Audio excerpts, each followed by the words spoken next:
People come and people go, like shadows in the evening glow.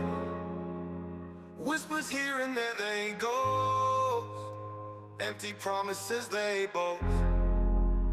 Can't rely on fleeting whims, falling through the cracks again. Trust is something they don't know, always drifting with the flow. Flaky people break my stride, never know just where they hide. Think they're stars but they ain't bright, better fix it, get it right.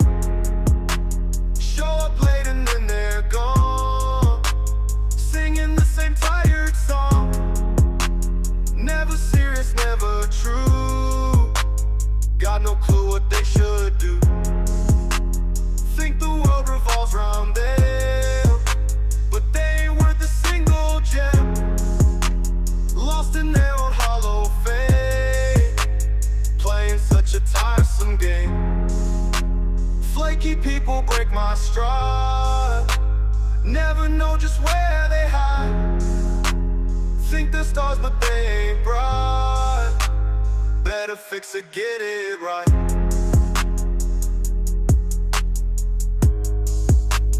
Better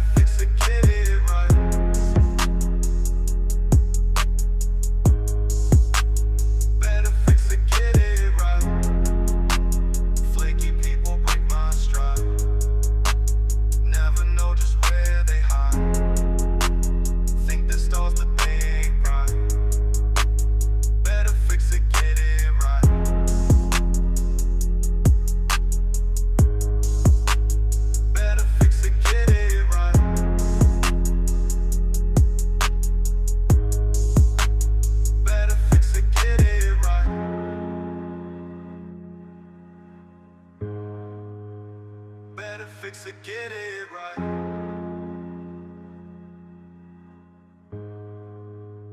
Better fix it, get it right.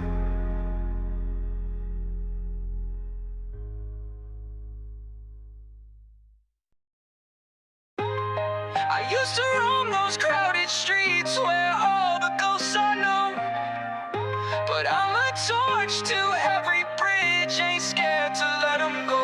I got my past in the rear view mirror, all the voices couldn't be any clearer. They say don't burn bridges, don't you dare. I got dynamite, I just don't care. Blow them up, let the pieces fly, watch the dust settle underneath the sky. Never look back, keep my head held high, no more tears, I won't cry. They say make amends, learn to forgive. I know what it takes to truly live. Cut the ties and watch me thrive. This is my life, I won't just survive. Blow them up, let the pieces fly, watch the dust settle underneath the sky. Never look back, keep my head held high, no more tears, I won't cry. They say that time can heal the wounds, but I'm not one to wait. Patience lost in the inferno, burning past debate. Each step away, another layer peeling off my skin, emerging from the ashes, ready to begin. Memories like shadows, they fade away. Couldn't weigh me down on my brightest day. Goodbye to the old, I'm breaking free. No regrets, this is the new me. Blow them up, let the pieces fly, watch the dust settle underneath the sky. Never look back, keep my head held high, no more tears, I won't cry.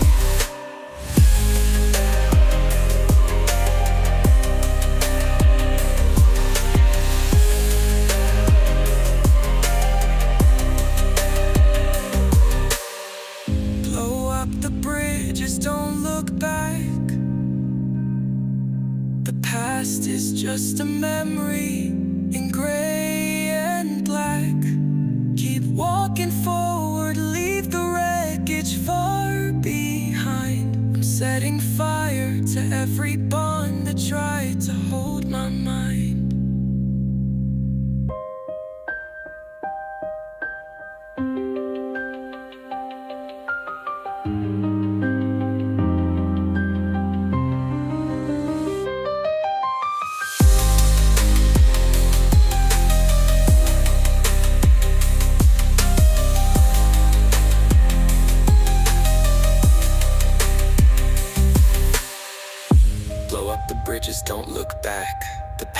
distant memory in gray and black. Keep walking forward, leave the wreckage far behind. I'm setting fire to every bond that tried to hold my mind.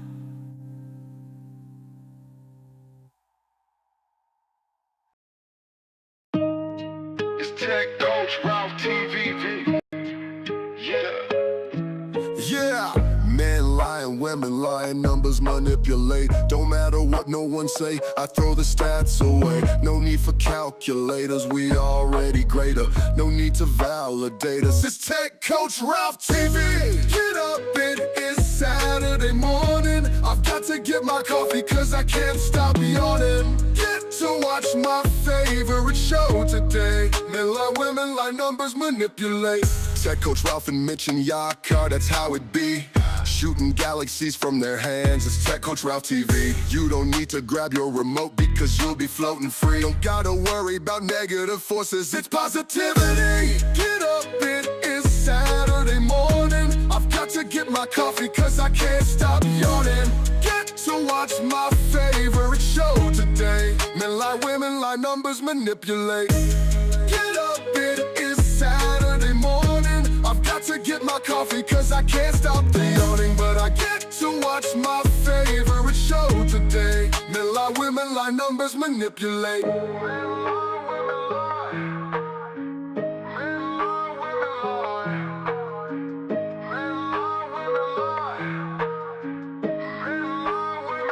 Numbers manipulate. Numbers manipulate. Numbers manipulate. Men lie, women lie. Numbers manipulate. Numbers manipulate. Numbers manipulate. Numbers manipulate. Numbers manipulate. Men lie, women lie. Numbers manipulate. Numbers manipulate.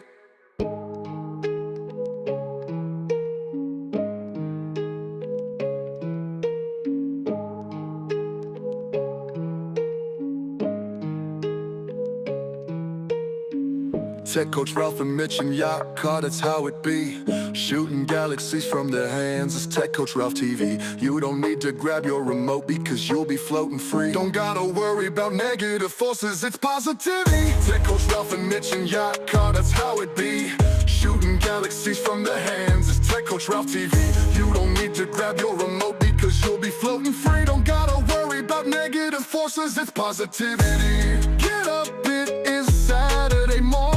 I've got to get my coffee cause I can't stop yawning. Get to watch my favorite show today. Men lie, women lie, numbers manipulate. Yeah, number manipulate. Yeah, numbers manipulate. Yeah, numbers manipulate. Numbers manipulate.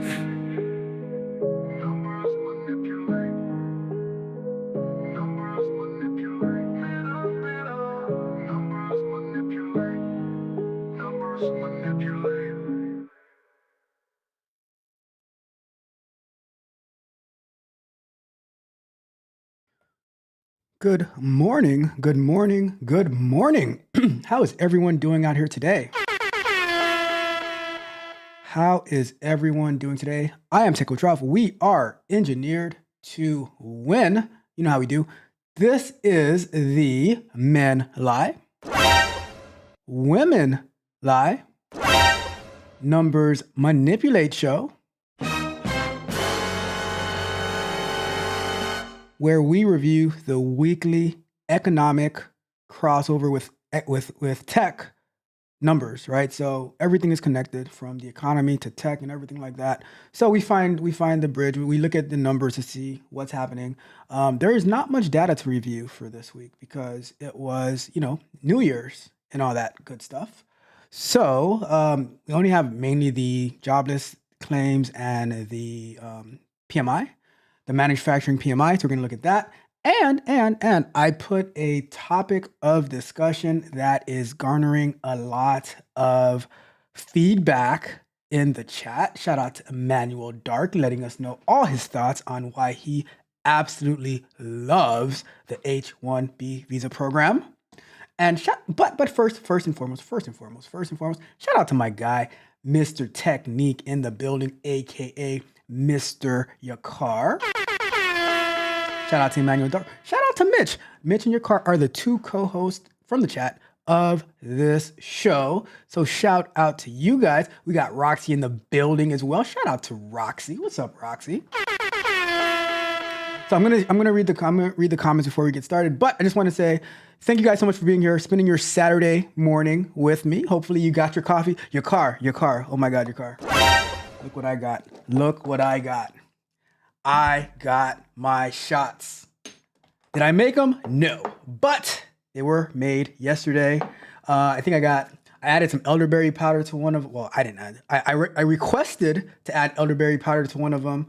One of them is a pomegranate shot, and the other is ginger and something. I don't remember all the details, but they are absolutely amazing. All right. Okay. The plan for today is we're going to go into our regular text economic stuff. Look at that. We only have 2 data points, right? Then we're going to talk about the H1B visa, my thoughts on it, all of that good stuff. Your thoughts on it as well. We have a poll in the chat, so take the poll. Let me know, do you think that we should keep it as a country? We should get rid of it as a country? Or should we keep it, but, make some type of modifications to it, We got my guy Mitch in the building. And, all right. We got Don in the building. We got Don. It is 6:41 a.m. for Don and your car, right? Out there on the West Coast, up early.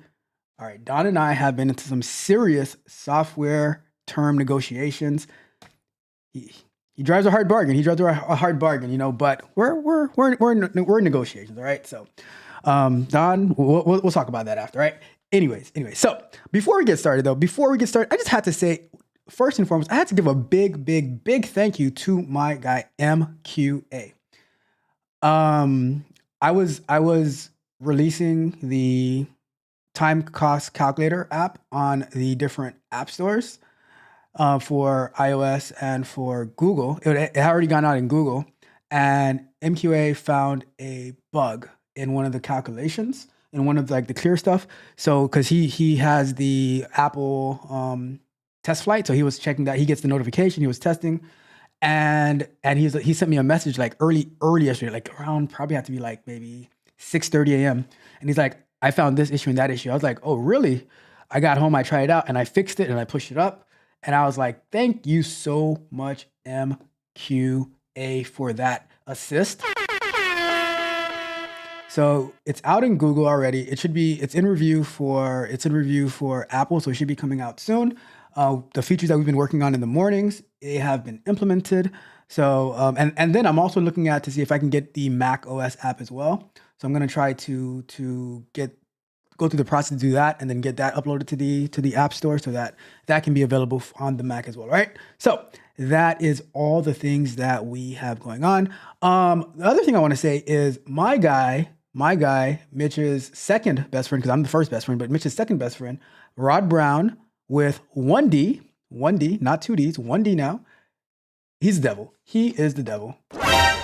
Why do I say that? So I say that because yesterday we were talking about, because he just started releasing videos on his channel with him on it, and I was asking him about his camera and his lighting and stuff like that, and he told me what he got, and I was like, oh wow, this is really good. And then I ordered the lighting.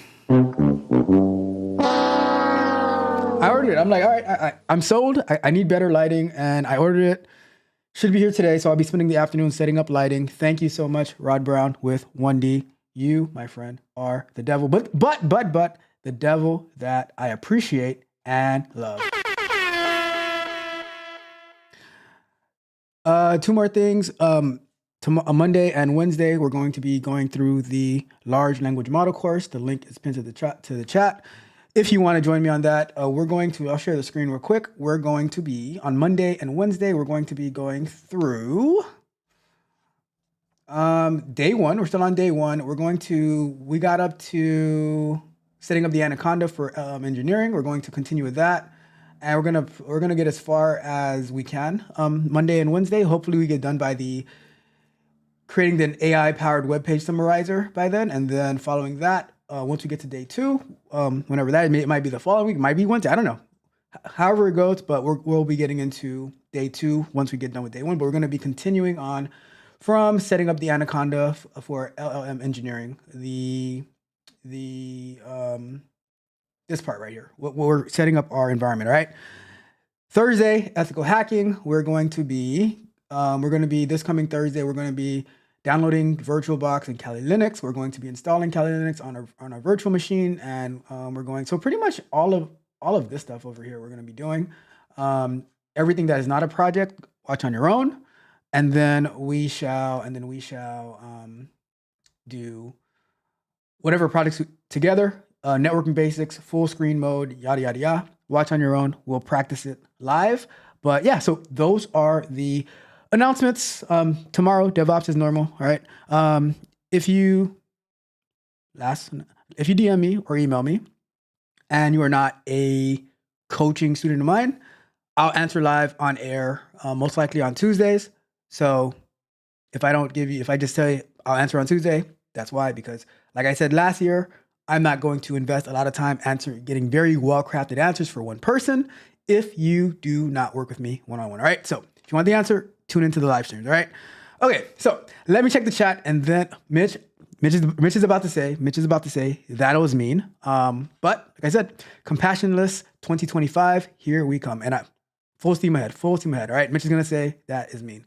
All right, so let me check the chat. To see what you got. All the comments about the H1B visas, I will be reading that in the H1B visa segment.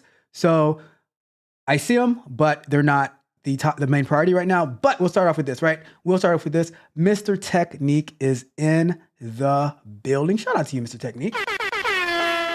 Shout out to Emmanuel Dark, who just jumped right in on his love-hate relationship with the H1B visa. We'll be reading that throughout when we get to that segment. Your car also sets grand risings, family grand risings to you as well. We got all right. We got Roxy in the building. Says blessed day and thank you for the wrench. Needed one to fix the bumper on my Altima. That's hilarious. Good morning, Roxy. And we got my guy, my best friend, Mitch, in the building. Did we just become best friends? Yep. And we got my guy, Don. Drives a hard bargain. What's up, Don? What's up? Your car says, good, you won't have to get sick again. Wait till you have these kids running around and stuff like that. I never got sick before that little terrorist. I mean, before that little guy. All right. It says, is that a Rolex? No, it is not a Rolex. It's just a regular watch. Right. And Mitch says, nah, I'm tired of people. I'm with you. Let's go. Mitch is like, you know what? I full-heartedly embrace Compassionless 2025. I knew you would see it my way, Mitch. I knew you would see it my way. And now we are going to run it up, right? So, all right. You see, look at that. Mitch used to be the good cop. I used to be the bad cop. And Mitch says, it is so much better to be the bad cop. Welcome to my side, Mitch. Anyone out there, if there are bridges that need to be burned, burn them. You know what? That might be my Monday conversation. Burning bridges. People say, never burn a bridge. Never burn a bridge. You might want to have a way back. You know what? I was going to talk about something else. I'm going to talk about burning bridges on Monday because I think most bridges should actually be burnt. Now that I think about it, but that's not the topic of the show today. That is not the topic of the show. I digress. Let's get into it for today, right? So, like I said, we have the topics of on Thursday, we had the weekly jobless claims. On Friday, we had the manufacturing PMI. Let me pull up the Bloomberg because we do not have the stuff from LinkedIn. So we're going to pull up Bloomberg, and we're going to be looking at. We never check the Chicago PMI because, with all due respect to all Chicagoans, me being down here from South Florida, I don't care what happens in Chicago. Sorry, not sorry. I don't expect you to care what happens in Miami or in South Florida. So that's why we don't review the Chicago PMI. Although it has three bulls of importance. Sorry. All right, so we have the initial jobless claims. Real quick, so let's go to our urban dictionary. All right, so watch this, right? Watch this. You guys watch this. Because on, it's not gonna show up here, but on Thursday, we added the loading bar thing. So let's do jobless search. Weekly jobless claims, let's click on that. So first we're gonna go through what the weekly jobless claims are. Give me an example that you would like. Drop it in the chat as we go through this. Give me an example of what you would want me to get a customized description for a job of how it relates to the weekly jobless claims, how I can help you. Drop it in the chat and then I will search for it. And then we will see where we go from there. But let's find out what it is, right? So the Department of Labor's initial jobless claims report shows the number of people who have recently lost their job and applied for unemployment benefits for the first time. It's released every Thursday and gives a snapshot of how the job market is doing in the United States. Here's a simple breakdown. Initial jobless claims. Initial means these people are applying for unemployment benefits for the first time in a recent week. It doesn't include people who are already receiving benefits from earlier weeks. Why is this important? Why the hell should you care about the weekly jobless claims? If the number is high, it usually means more people are losing their jobs, which could be a sign that the economy is struggling, it's on the struggle bus, or slowing down. If the number is low, it means fewer people are losing jobs, which often points to a healthier job market. How is this data used? The report helps businesses, governments, and even regular people understand if the job market is getting better or worse. For example, if jobless claims suddenly spike, it could mean companies are laying off more workers, and that might be a warning of a possible recession. If claims are dropping, it may suggest that companies are hiring or keeping employees, which is a good sign for the economy. All right. So it pretty much tells us if the job market is stable or if there's nothing but trouble ahead. Shout out to DMX. All right. Shout out to DMX. Where my dog's at.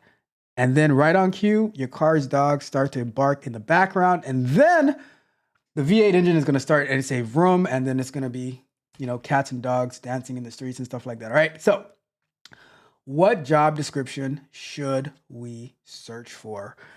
I had a coaching call yesterday and they are a cybersecurity engineer. So let's just do cybersecurity engineer.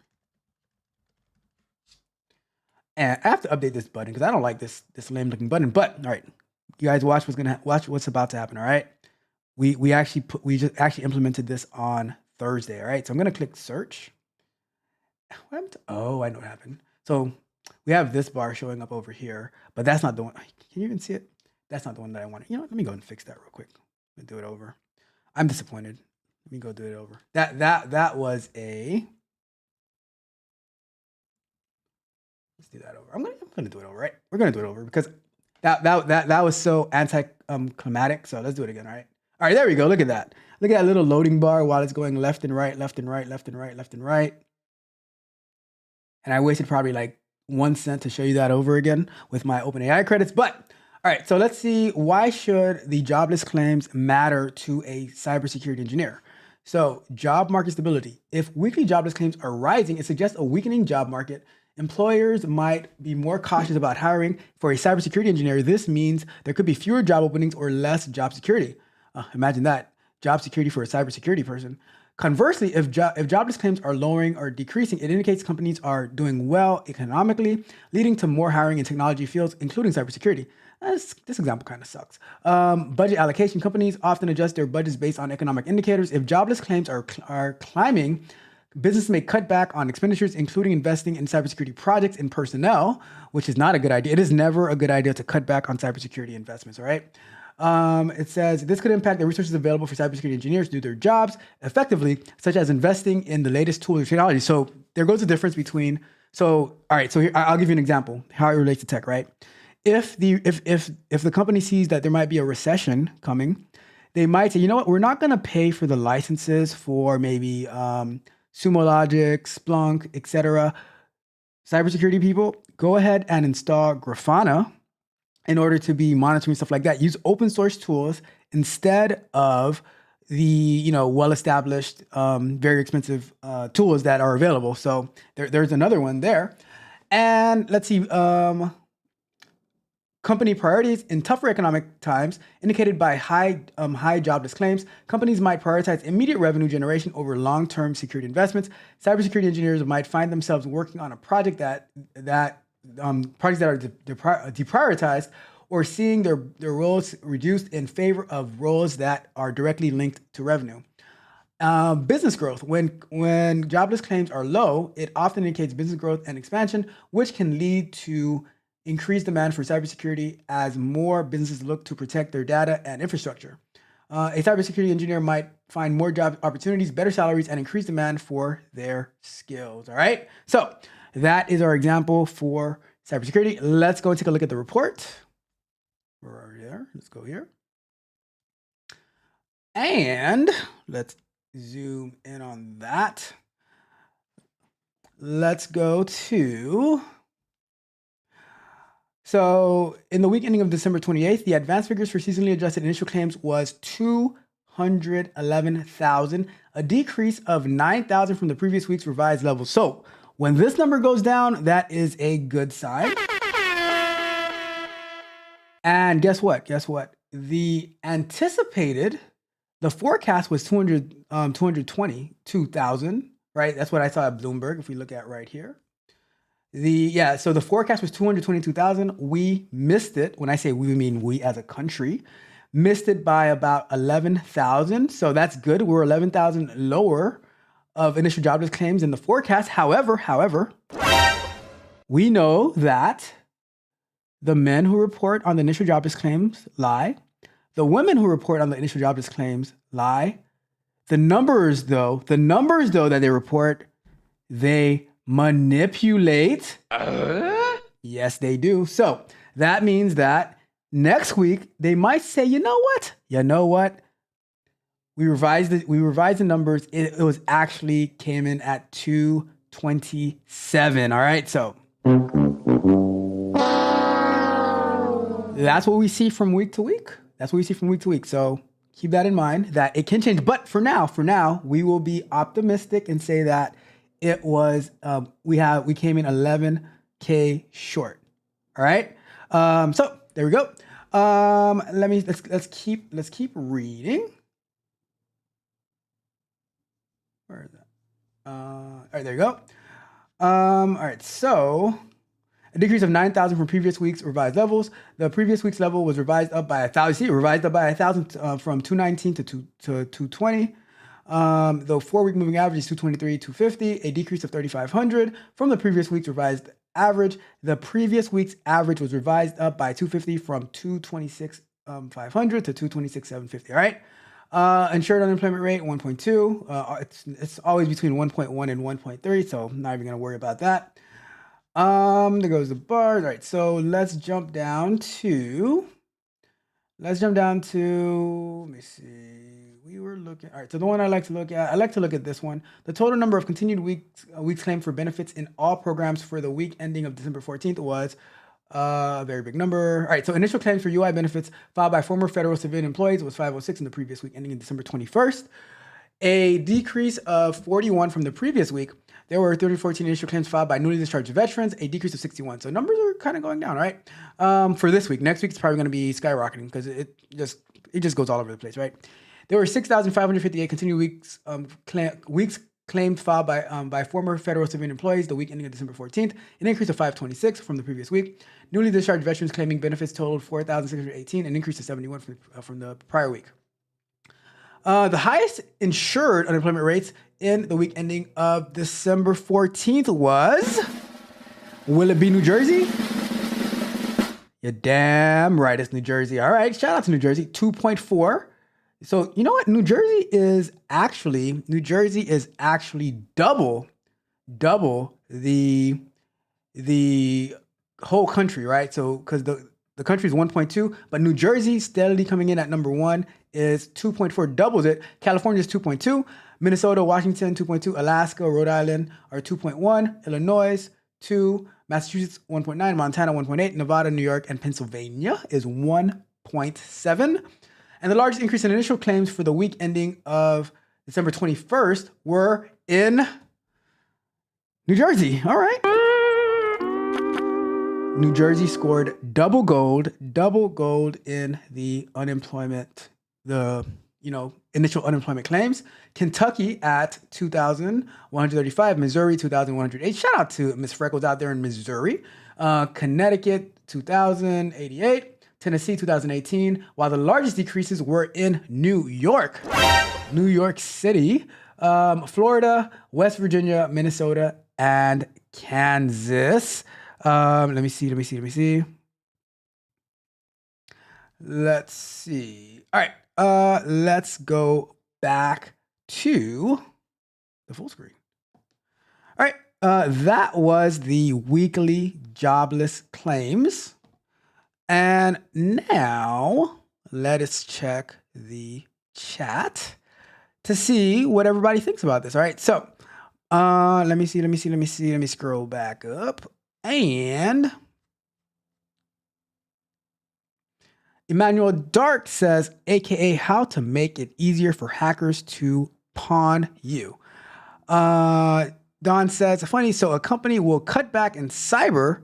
Hackers laugh because this just means more money for them. More money. Let's give a Money. just saying. That's what AI told us. All right. Emmanuel Dark says the jobless claims unemployment index has been unreliable. That's a fact. The last 4 years due to people no longer actively searching for jobs being factored into that chart. So I agree with you. I also have an additional perspective, right?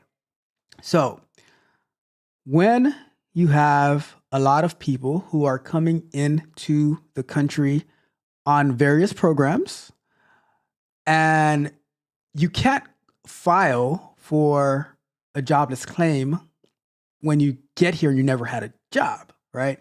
But as the government issues these work permits and visas and whatever they call them to work authorization to new people, they go, to me, this is what I'm thinking, right? They go on to being able to keep the job numbers down, right? So you still have the same amount of unemployed people, but the job numbers go down because you have new people coming in and taking jobs. But then when they lose those jobs, now they can, I assume that they can file for unemployment, and now they can also say that they are initial jobless claims. So the number stays, men lie, women lie, numbers manipulate. That's all I'm going to say, right? They flicked the number like a lit. Here we go. Let me see. Manuel Dark says mainly the same thing. That's the same thing. All right. You guys says, we know that's why we put numbers manipulate in the show title. Says, my bad, Ralph put everything but the name of the show in the title. Hey, your car? I only have 100 characters, right? All right. So that was that. But, it is what it is.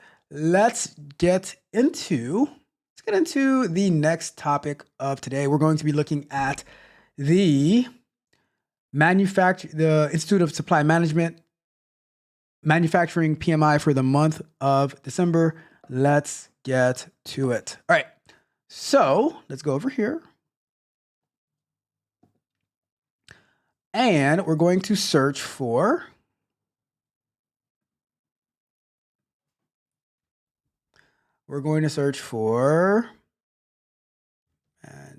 let me see, purchasing, because I have trouble spelling manufacturing apparently. Purchasing Manager Index. Let's click on that. So what is the Purchasing Manager Index? We can probably update this. I'm going to add that to the backlog. Where's my Trello board? I'm going to add that to the backlog. Let's get a better example for, let's do on the to-do, get a better example for ISM PMI. The one we have, or definition, not example, definition.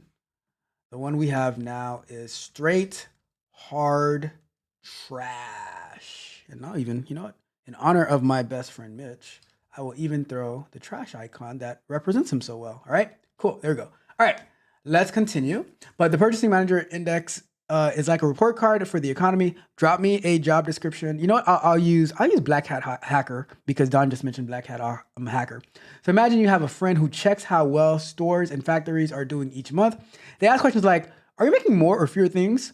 Are prices going up or down? Based on the answer, they give a score between 0 and 100. If the score is below 50, it means the economy is growing. If the score is above 50, it means the economy is growing, like getting a good grade. If the score is below 50, it means the economy might be slowing down, like getting a lower grade. So the PMI helps people understand if the economy is doing well or if the economy is not, right?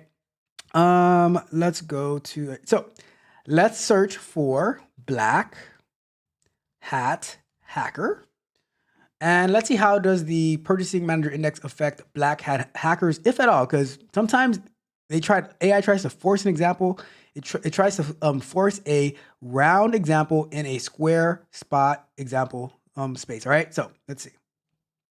Guys, like are you guys able to see the little loading indicator at the top? I don't know if you guys can see that, but there's a little lime green loading indicator at the top. I don't know if you guys can see that. Anyways, it says, all right, so let's jump over to the Black Hat Hacker. So what is a Black Hat Hacker? It says it refers to a malicious hacker who violates computer security for personal gain. They might steal data, sabotage systems, or exploit vulnerabilities. You know, my friend Don has a song about hacking. He created an AI song about hacking and about XXS scripts? Something like that, right? It says, let me see. Trading on, so imagine a Black Hat hacker who is looking to profit from manipulating information or data regarding the health of manufacturing sector. Here's how the PMI could play a role. Trading on PMI data. If a hacker gains access to confidential PMI data before it's publicly released, they could profit from stock trading. What? For example, if they learn that the PMI is significantly higher than expected, they could buy stocks of manufacturing companies before everyone else gets the news, driving up prices. That's insider trading, and it is illegal. Do not do it. Do not do it. As our favorite runner-up said before, do not come. Do not do insider trading. All right, do not do. My favorite runner-up told me, do not do come, do not do insider trading. It is illegal, right? Unless you used to be the House Speaker. Then that's a whole nother story, right? Targeting companies. If the PMI indicates scores of companies are struggling, a hacker might decide to target those companies, launching attacks that take advantage of their economic vulnerabilities. This could lead to stealing sensitive information from companies that are less fortified because of their financial struggles. If you broke, you know what? Do broke people make the worst financial decisions? I don't know. It's a good question. That is a good question. Is that why they're broke? I don't know. Whatever. I digress. But creating panic. A hacker could also manipulate reports on data or data about PMI, creating false impressions of industry health, such as releasing fake news. You are fake news. That shows a sudden drop. Do you guys think that that it was hackers who said that there was only 12,000 jobs added in the month of October? Remember we checked that a couple of months ago. 12,000 jobs added in the month of October. Do you think that was to create panic? Let me see. This leads to market panic, impacting stock prices and allowing the hackers to profit from short selling stocks. Another one is phishing campaigns. Knowing that companies are concerned about their standing due to unfavorable PMI results, a hacker might launch phishing campaigns pretending to be a financial institution offering advice or security measures, ultimately stealing sensitive information. So in short, PMI is critical information in the business world, and a black hat hacker could exploit it for financial gain, whether through trading on insider information, targeting companies in distress, or creating misinformation to manipulate markets. Understanding how the economy works, including indicators like PMI, gives the hackers more tools to come up with clever scams or schemes. Like Rick Ross said, stay scheming, my friends. Stay scheming, all right? So that's that example. Before I'm gonna go to the link, right? But before we even read this, I have a quick video that's going to talk about PMI. So let's go and check that video out. Let me make sure I have that one up. Let me see. We're going to, and we're gonna go to here. All right, so we're gonna watch this real quick, and then we're going to actually review the report on the PMI for the month of December. Yes, December. All right, so let's take a watch real quick. All right, we got manufacturing PMI from S&P Global out. Rick Santelli's got the numbers for us. Rick.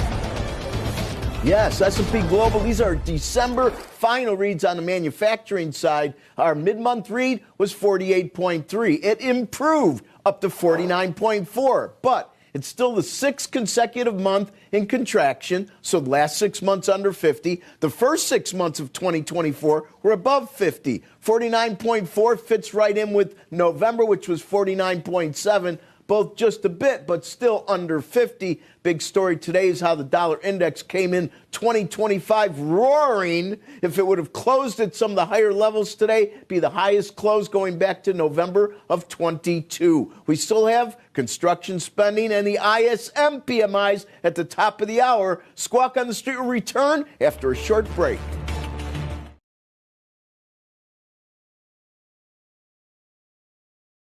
So that one was the S&P PMI, which, close enough. But we're going to look at the Institute of Supply Management, or Institute for Supply Management PMI. So let's get into that. So this is the report for the ISM report on business. They stand on business. All right. Let me see. How's my poll looking, by the way? We are at 39% say yes and 50% say no. Okay, cool. I'm just following along. All right, so let's continue. All right, let's take a look at the manufacturing PMI. View report. Agree. All right, so 49.3, December 2024, manufacturing ISM report on business, stand on business, right? So we have from Tempe, Arizona, economic activity in manufacturing sector contracted in December for the 9th consecutive month and the 25th time in the last 26 months.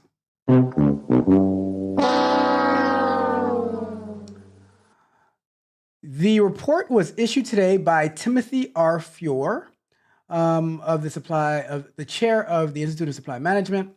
Manufacturing PMI registered at 49.3% in December, 0.9% points higher compared to 48.4% recorded in November. Hey, we got to celebrate all the wins that we can get, all right? So that is awesome. It says that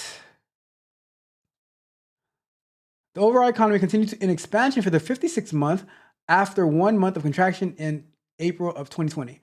A manufacturing PMI above of 42.5% over a period of time generally indicates an expansion of the overall economy, but it is still below 50, and 50 is that number.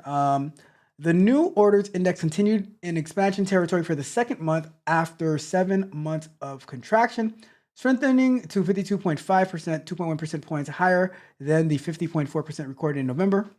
The December reading of production index was 50.3%, a 3.5% point higher than November's figure of 46.8.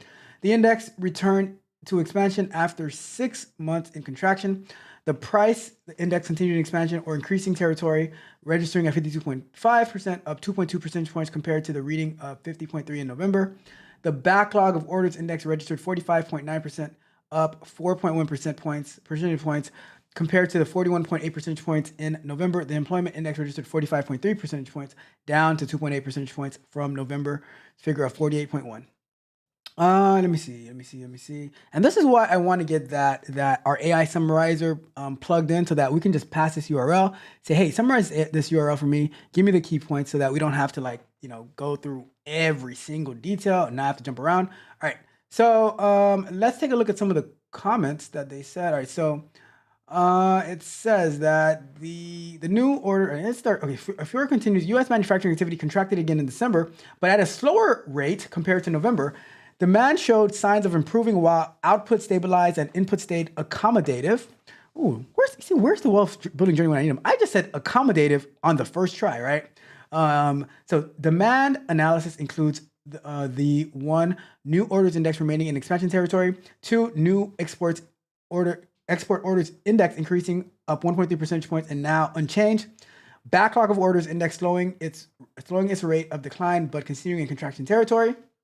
And for consumer inventories index dropping into too low territory. Output measured by the production and employment index was positive. Let me see. Factory output stabilized compared to November, indicating that panelist companies are executing to plan. Companies contracted as a final headcount adjustments were likely taken to prepare for 2025.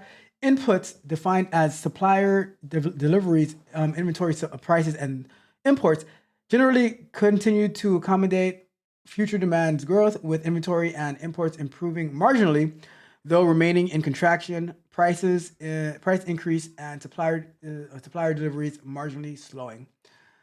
Let me see. All right, so let's see what the seven manufacturing industries reporting growth in December.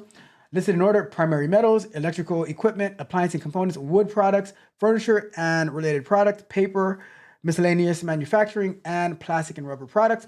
The 7 industries in contraction in December in the following order: textile mills, fabricated metals, printing and related support activities, machinery, chemical products, transportation equipment, and non-metallic mineral products, right? So what are the respondents saying? They're slightly lower due to seasonality and end of year destocking. This is a chemical products industry. Automotive and power sports volume decreases. That's from transportation. We are seeing softening in sales. This is concerning as it's our peak season. That is a bit scary. Significant slow says we are constrained by technical labor despite higher than normal backlogs. Well.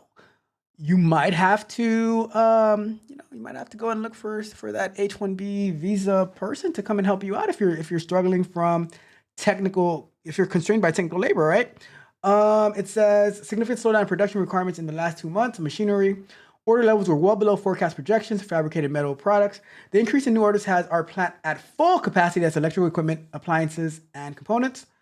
Combo of seasonal factors plus increased demand outlook for 2025. Miscellaneous manufacturing. There is definitely an uptick this month, though not a stable one. Primary metals, and lastly, the orders have increased slightly due to seasonal restocking.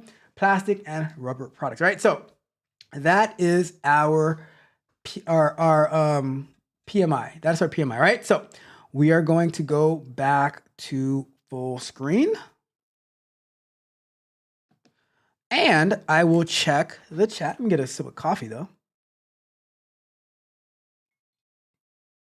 All right, let me see what the stock has to say. All right, not the stock. Let me see what the chat has to say. All right, let me see.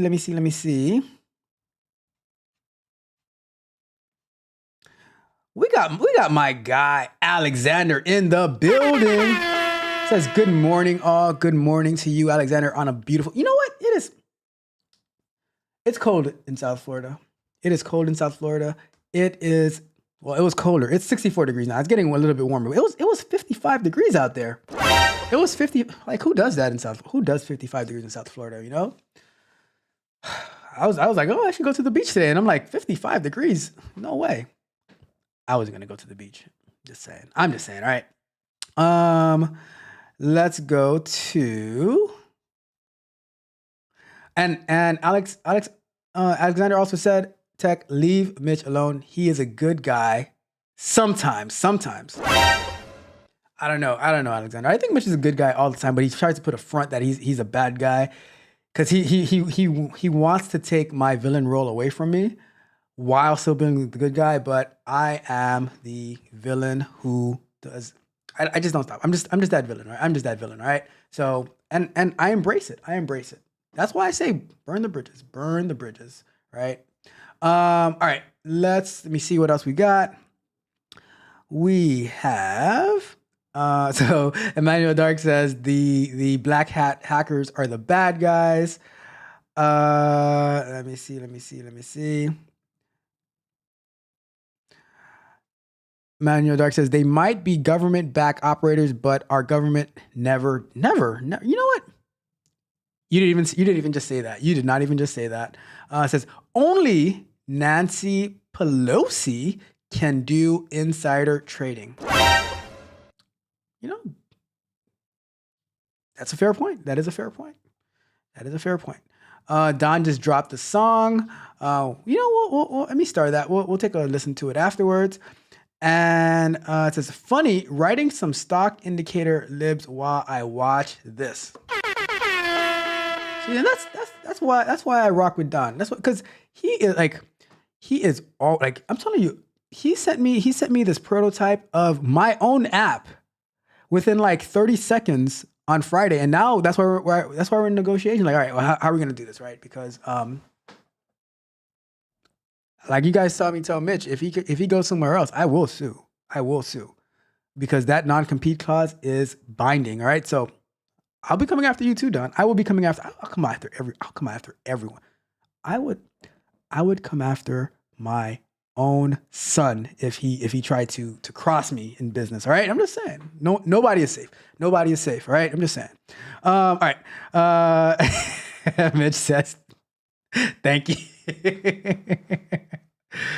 See, look at that, Mitch. You have people on. You see, Mitch. You have people on your side. Mitch, you are for the people. In 2024, 2025, compassionless Mitch, Team Tech Coach Ralph. All right, so now the moment we have all been waiting for. Let me check the poll. The poll is at 42% say yes, eliminate the H1B visa. 47% says no, let's keep it. And 11% say let's change the requirements. Ask what should we change it to? So if you have thoughts on what it should be changed to, let me know, and we'll review it. But I'm gonna play some videos first, and then we are going to.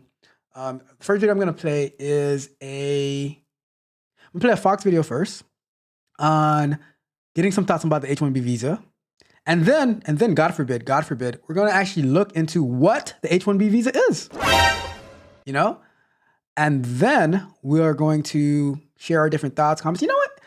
Because we have some time, I will even, if anyone wants to share their thoughts on live, I'll open up the link. You can call in, and you don't have to be on camera, but you can share your thoughts on the H1B visa and why you think that it is good, bad, indifferent, or make modifications to it, right? So, but let's start with the video, right? And then I'll drop the link, right? Let me go to over here. And I'm gonna go to here.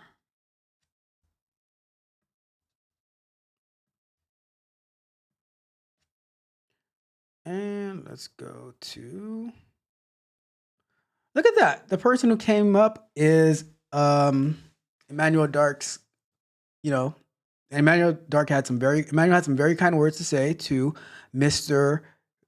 Vivek Ramaswamy. I don't think those were the same words that words that Emmanuel used, but it's okay. All right, so let's watch this real quick, and then we will give some commentary, and we'll watch what the hell is H1B visa anyways, right? Because one thing I saw that Emmanuel Dark said, that most people didn't even know what it was in the first place. So let's find out what it is. And we'll go from there, right? So let's take a watch. President-elect Trump supporting Elon Musk and Vivek Ramaswamy after the two backed H-1B visas for foreign workers, telling the New York Post, quote, "I've always liked the visas. I've always been in favor of the visas. That's why we have them. I have many H-1B visas on my properties. I've been a believer in H-1B. I've used it many times. It's a great program." Our next guest, though, is not sold on Trump's claims. Joining us now is American Majority founder and CEO Ned Ryan. Wow, a lot of confusion around this because, as you know, Ned, first of all, welcome and Happy New Year. As you know, Donald Trump had a lot of criticisms for this program and said there were a lot of abuses of it. Elon Musk has now come out, Vivek Ramaswamy, and now Donald Trump told the New York Post this. So what is your take? Well, my take is the entire conversation started around increasing the number of H-1B visas, which was precisely the wrong place to start a conversation in expanding what is a broken and abused system. And I think a lot of people can acknowledge the H-1B visa system is broken. It's been abused. Elon posted some things last night that I think would be a nice starting point, that you have to significantly raise the minimum. So if you think that the system is broken and abused, let me know. Put a B in the chat for broken. If you think that's what it is. If you don't, then don't say nothing, I guess. Or put put a N. I don't know, whatever, do whatever. I don't care. But let's see. Minimum salary, and then add an annual cost to these H-1B visas to maintain them. I think we have to get to the point, Rachel, where we make it prohibitively expensive to have an H-1B visa to really focus on having those truly exceptional people come in and use them.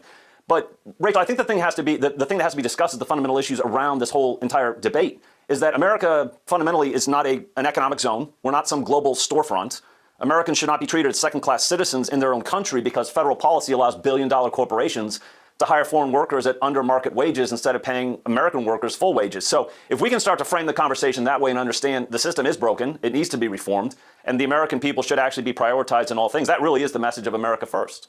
Yeah, and that's always been Donald Trump's message, which is, I think, why some people are a little confused by that statement.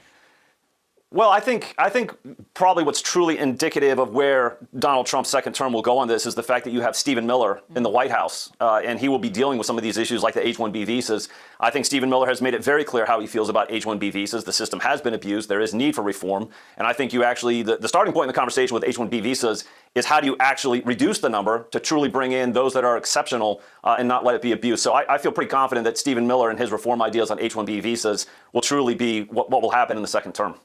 Yeah, I don't think anyone would think it was a good idea to not allow another Elon Musk into the country. We obviously want the brightest people to come here. Truly exceptional. Truly exceptional people, of course. But we have, thousands of people doing coding jobs. And I know a lot of Americans who would love for their sons and daughters to have those jobs. I think one of the things that's been insinuated in this debate is that somehow Americans are mediocre. I would firmly push back on that. I think our school system has seriously not served the American people well. It has become indoctrination centers at all levels. Instead of emphasizing STEM, those things will actually benefit us in regards to these high-tech jobs. So I think it's not mediocrity. I think we've been abused by our school system, and there's a significant need for reform. They should not be indoctrination centers. We should actually be emphasizing these things that will actually help us in these sectors. Yeah, absolutely. And importing workers to fill these jobs is not going to do anything to fix the system. It's going to hide this. It's going to prevent us from dealing with the root cause of it. Absolutely. And I will add this too, Ned. It is our school system. You're absolutely right about that. It has failed our students, and hopefully Donald Trump will do something through the education department to start fixing that, school choice, all that. But there is a family component of this as well, and a lot of children have been failed at home, in broken homes. And, when you hear Vivek Ramaswamy talk about sort of the cultural values that are coming, say, from, East Indian American families and so forth, those are families that are intact. Those are families that are focused. I'll give you the last word on that. Well, I do think that we need to challenge the generations behind us, our children and those behind them, to actually shoot to set goals to exceed what they think that is possible. So I think we have kind of had that we've set low expectations. I think we need to encourage our younger people to actually set higher goals, and I think we need to reform the school system. So I think there's a whole host of things, but you're right. When we have things like H-1B visa that has been abused, it's a Band-Aid over the problem. It is not the real solution. Yeah, I love that we're having this debate. It's important. I do Ned too, Ryan, actually. Yeah, and I'm glad we had you on. Thank you, Ned. Thanks, Rachel. You got it. I'm Steve Doocy. I'm Brian Kilmeade. And I mean... All right, so there goes that video about what some people's sentiments are about the quality of the H1B visa and stuff like that, right? Now, let's just jump right into finding out what exactly is the H1B visa anyways. What is it? So let's go and find out. So we're gonna check about like what this video is probably about like 5 minutes. Let's see what exactly is it. Let's get it explained so that if we're gonna be talking about this quote unquote visa, what is it, right? So let's take a watch. You may have already heard about the H1B visa. It's one of the most popular work visa options in the United States. Hi, my name is Simon Craven. I'm the managing attorney for immigration here at Manifest Law, and I'm going to tell you today everything you need to know about the H1B visa for working in the US. The H1B visa is a great option for many people who are looking to come to work in the United States. There's a few things you need to keep in mind for this process, and I'll cover everything you need to know in this video. First, not just any job will qualify for an H1B visa. The H1B is only for people who are going to be working in what are called specialty occupations. So what does that mean? A specialty occupation, according to the government, is a job that normally requires a bachelor's degree, usually in a specific specialty. What that means is your degree and your education should be related to your work, and your work should require that kind of education in order to get the H-1B visa. Many different types of jobs could qualify. This could be a great option for accountants, computer engineers, doctors, or anybody else who has a job that requires a minimum of a bachelor's degree. Even though many different kinds of jobs could qualify, there's one big thing to keep in mind with the H-1B visa, and that is the cap. See, H-1B visas are limited. Only a certain amount can be issued every year. Since there's so much more demand than supply, every year the US government runs a lottery. The lottery is an opportunity for anybody who wants to apply for an H-1B to register and see if they even have a chance to submit their application. Every year in March, the government runs the H-1B lottery, where employers submit the employees that they would like to bring on the H-1B visa, and those who are selected get a chance to apply. In recent years, the selection rate has only been about 25%, so it can be really tough to get your case picked in the H-1B lottery. For many people, this is the hardest part of the process. Let's take a look at each step along the way. Usually in March of every year, employers submit a registration for their H-1B employees. By the end of the month, normally the government will release the first round of H-1B selections. People who are picked in the lottery can start submitting their applications in April of that year for H-1B employment starting October 1st of the same year. If you get picked in the lottery, you get the opportunity to submit your application to the government and hope that it can get approved. The application for an H-1B includes certain documents about you, your employer, and your job. You'll need to show the government that you're in the right kind of job and you have the right qualifications for the H-1B specialty occupation. The H-1B visa is really reserved for jobs that require a bachelor's level education. This means, a job like a janitor or maybe a cab driver might not rise to the level of a specialty occupation. On the other hand, if most companies who hire people doing what you do require their employees to have a bachelor's degree in a specific major, that job would likely be considered a specialty occupation. Not everybody needs to submit their H-1B applications in the lottery. In fact, some organizations like universities and nonprofits that are affiliated with those universities are exempt from the cap and can apply for an H-1B at any time. Okay, so you've been lucky enough to get picked in the H-1B lottery, or maybe you work for an organization that didn't need the lottery at all. What are the next steps? Well, that depends on where you are. If you're in the United States, say as a student already, you can apply for the H-1B and it'll kick in on October 1st of that year, and you can start working from that point on. If you're outside of the country, you'll need to go to a consulate to apply for an H-1B visa in your passport. Once you get that visa, you'll be able to enter the country sometimes a little bit before October 1st so you can get ready to work. Sometimes people wonder if they can self-petition for an H-1B, that is, apply for yourself without having an employer sponsor. Unfortunately, you can't do this. You need a company to have a job offer in a specialty occupation in order to be eligible for an H-1B. So you've gotten your H-1B, what can you do now? Well, it allows you to work in the United States only for your approved job, but you can do so for up to 3 years at a time. You can also extend your H-1B status for a total of 6 years in most cases. And finally, if you have another path, you can apply for a green card while on an H-1B visa. Many times, employers who sponsor H-1B individuals will also sponsor them for a green card, and you can get this a few years down the road. So you have a job offer from a US employer, and you're ready to get started on the H-1B process. The lawyers at Manifest Law can help you each and every step of the way. We'll work to get all the... All right. So now we know what the H-1B visa program is. We know why some people are against it. We know why some people are for it. last thing we're going to do before we get into my thoughts and the comments, we're going to just look at from the United States Citizen and Immigration Services webpage on the H1B visa specialty occupations, and then we will jump into everything else. All right. So we're gonna have a discussion after that. Right. So let's go into here. All right. So alert on January 17, 2025. We will publish. All right. We don't need that. Let's go to eligibility criteria, okay? So, in order to be eligible for an H-1B visa, the occupation requires theoretical and practical application of a body of highly specialized knowledge, attainment of a bachelor's or higher degree in specific specialty, or its equivalent, as a minimum for entry into the occupation in the United States. So, you cannot be a boot camp graduate. You cannot be a associate's degree holder. You cannot be a high school graduate. You have to have a bachelor's degree or higher in a particular type of field in order to qualify for an H-1B visa. That's the first thing, okay? The position must also meet one of the following criteria to qualify as a specialty occupation. Bachelor hires in, or its equivalent is normally the minimum entry requirement for the particular position. So when you see all these job postings, they say we want. That is why they say we want a bachelor's degree or up. Sometimes though, on those jobs, they will take people who don't have it if they have the equivalent experience, right? But if you want to get an H-1B visa, you need to have that degree, point blank period, right? So it says the degree requirement is common to the industry in parallel positions among similar organizations, or in the alternative, the job is so complex or unique that it can be performed only by an individual with a degree. The employer normally requires a degree or its equivalent for the position.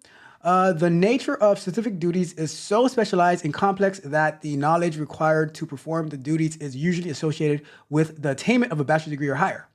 So for you to qualify to perform services in a specialty occupation, you must meet one of the following criteria. Hold a U.S. bachelor's degree or higher degree required by the specialty occupation from an accredited college or university. Hold a foreign degree that is equivalent to the U.S. bachelor's or higher degree required by the specialty occupation from an accredited college or university. Hold an unrestricted state license, registration, or certification that authorizes you to fully practice the specialty occupation and immediately engage in the specialty in the state of intended employment.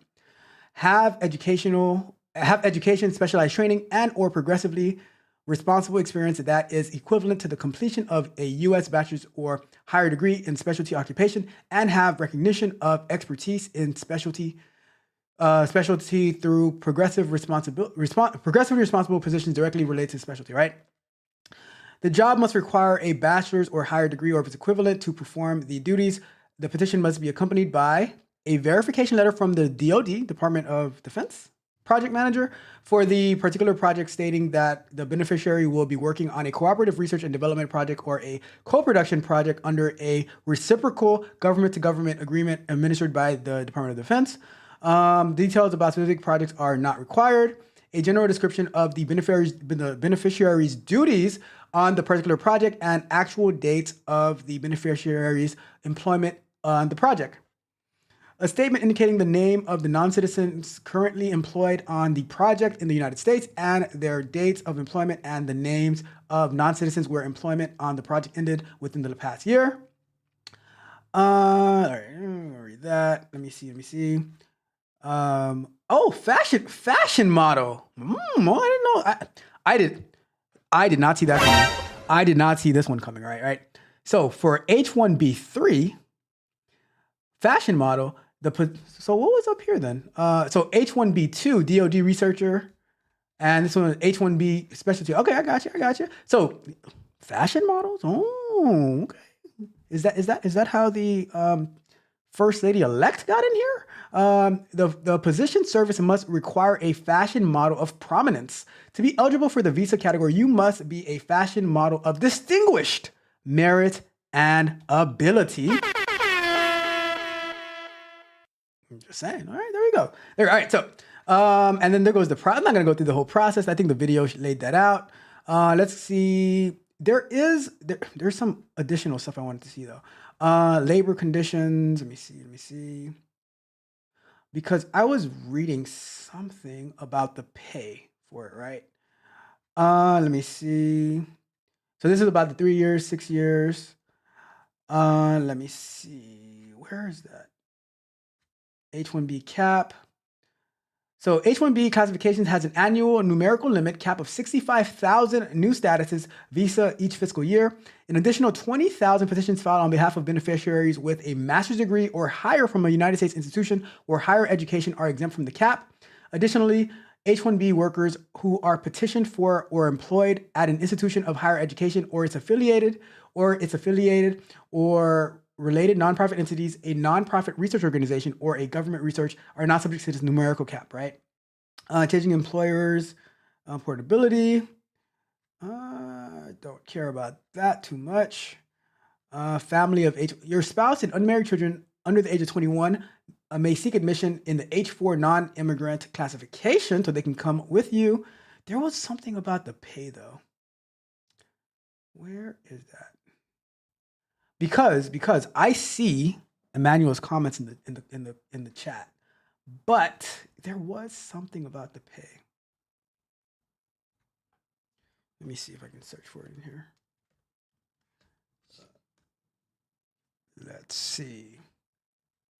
Oh, there you go. So labor conditions. The employer/agent will pay the H1B worker a wage which is no less than the wage paid to similarly qualified workers, or if greater, the prevailing wage for the position in the geographic area in which the H1B worker will be working, right? The employer agent will provide working conditions that will not adversely affect other similarly employed workers, okay? At the time of labor conditions applications there is no strike or lockout at the place of employment. Notice of the filing of the labor condition application with the DOL, Department of Labor, has been given to the union bargaining representative or has been posted at the place of employment. So those are the details of the H1B according to USCIS, right? So with that being said, here's how we're going to introduce the topic of conversation, right? I am going to play a song which will share my general sentiments, and then, you know what? I'm gonna turn on the link as well. I'm gonna turn on the link if anybody wants to call in and give their opinion to tell me why I am wrong on my position. I am more than happy to do so. So the link is open. I will drop it in the chat for you. Let me see. And let me drop it in the chat. Boom, right? So if anybody wants to call in, right? We've got about 20 minutes, but I am going to play after, seeing these videos, seeing all these people, talking online and different people's sentiments to it. I took some notes from the Fox video.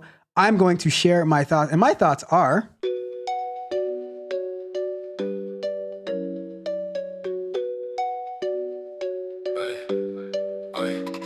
see the money in circles tight. Always got a story they rehearse tonight. Asking for dimes, they got no shame. Blaming the world for all their pain. Oh, they say let me hold something. Always needing, always fronting.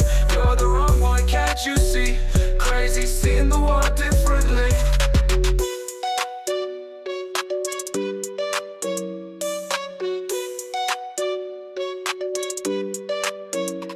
They spin tails and point finger scheme. Victim medals glistening in the sheen. Borrowed time and shallow dreams. Forever caught in their scheme. Oh, they say let me hold something. Always needing, always fronting. You're the wrong one, can't you see?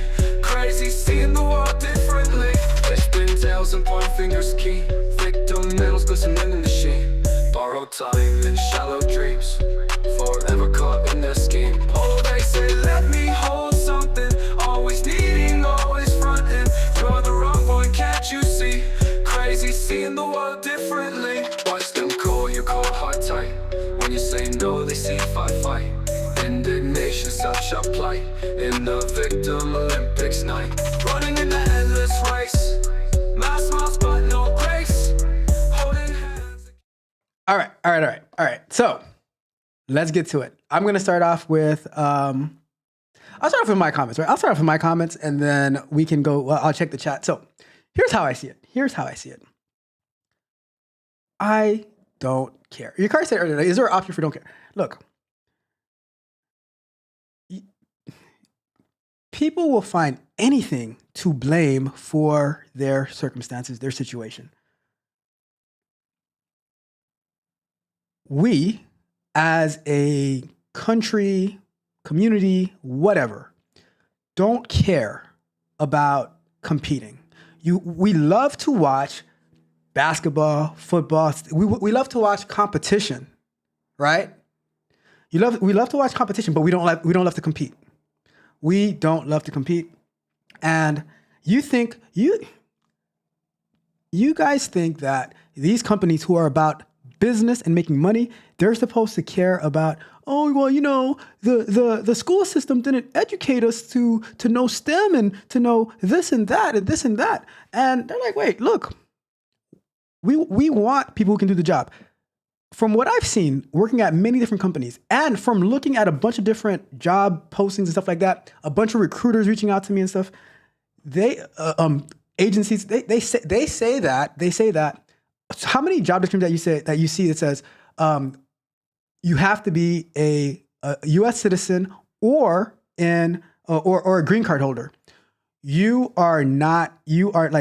do not take a lot of companies do not want to do the H1B visa program because you have to go through a bunch of like paperwork and sponsorship and it costs money. And then you have them for 3 years, right? So after the 3 years up, then you can decide if you're going to renew it or not. It is a hassle from what I've seen, right? So for us to be like, oh, you know, it's to hold us down. It's to hold us down. When you go to college, someone that I'm coaching, they told me that their own dad told them, oh, you should go to school for, like, you know, follow your dreams, go to school for what makes you feel good. And they chose the worst majors. And now in tons and tons of debt, can barely find a decent paying job. And we're going to say, well, it's because the education system. No, it's because of their dad. You're telling me 20 years ago, we couldn't see where, like, the direction things were going in. Everything's getting more. When you saw the first car was built, you should know that innovation is coming. But we want to stick to, we want to stick to,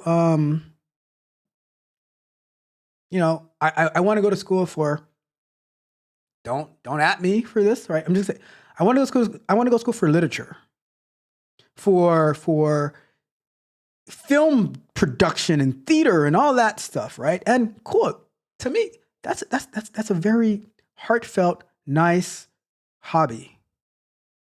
But if you want to compete with the rest of the world, if you want to work for these American companies, then you have to give them what they want. I remember this like it was yesterday. I'm in Florida. And Florida, we have, I think it's called Pell Grants for school. And the legislator had said, we are going to focus our Pell Grants, what they give out, to majors that are focused on STEM. This had to be like maybe 10, 12 years ago.